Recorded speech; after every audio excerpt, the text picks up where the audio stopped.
Thank you for taking the time out of your day to listen to what I have to say.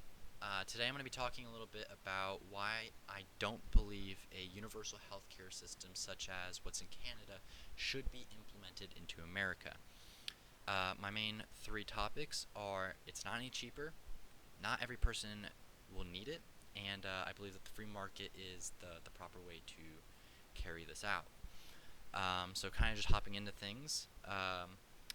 According to according to David Catron at the Spectre, between 1997 and 2017, the average Canadian family's cash income increased by 96.6%, which is great.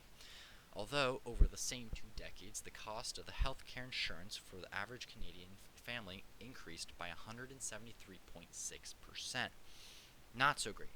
That tells me that something somewhere with that system is unstable, and it is slowly getting like it's just a slippery slope. Um, the average 18 to 35-year-old is making roughly $40,000 a year, putting them in the 22 percentile tax bracket according to the debt.org. This already, with 22% on average making $40,000, they're paying on average in the United States $8,800 a year just on taxes. According to Kimberly Amado, The Balance, universal healthcare focuses people to pay for others' medical care. Chronic diseases like diabetes make up 85% of healthcare costs. Well, in Canada, the average Canadian is paying roughly 56% of their salary on taxes, 23.5% of which is going towards healthcare. So, to put 23.5% to the 18 to 35-year-old bracket is now putting them roughly up to 45.5% tax on their salary, leaving them at the end of the year with just over $20,000. That's not a lot, but you may say now they have universal health care. Great, they get in a car accident, they're covered, they're fine. Although that's not really the case, because an 18 to 35-year-old, you are the least likely statistically to need any form of medical care. On top of that, you are the least paid citizen. So the least paid and the least likely are now paying for 85 or for people with diabetes, which make up less than 0.5% of the population, and 85% of the expenditures are going now towards that 0.5%. It doesn't make sense. Obamacare, which was the closest we were ever to a universal healthcare system, was horrendous. The percentages on the left of this chart show the percent of people in these states that could not pay for Obamacare and were fined. Absurd. They couldn't pay, they were fined, they paid.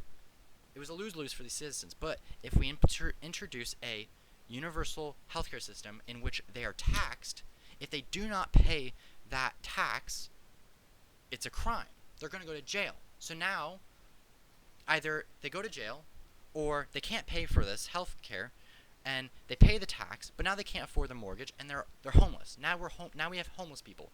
That's not the America that I want to live in. I don't want to live in a society where I am forced to pay for something that I don't want to pay for, or that I don't believe is necessary for a large majority of Americans. It is not a right that a lot of people claim that it's a human right. Well, unfortunately in America, it's not a right. Our founding fathers gave us our rights, and nowhere in the Bill of Rights did it say that universal health care is a right. I believe that the free market can single-handedly adjust the cost of the services required. We choose what we pay. That's how the free market works. And according to the consumer.ftc.gov, when firms compete with each other, customers get the best possible prices, quantity, and quality of goods and services. That's how capitalism works. If you don't have any of those things, but other companies do, your company will crumble, will get washed away by better companies. And in the privatized health sector, it works exactly the same way as a restaurant. And that's really why I don't believe that a universal healthcare system should be in place. Thank you so much for listening. I really appreciate it. Bye.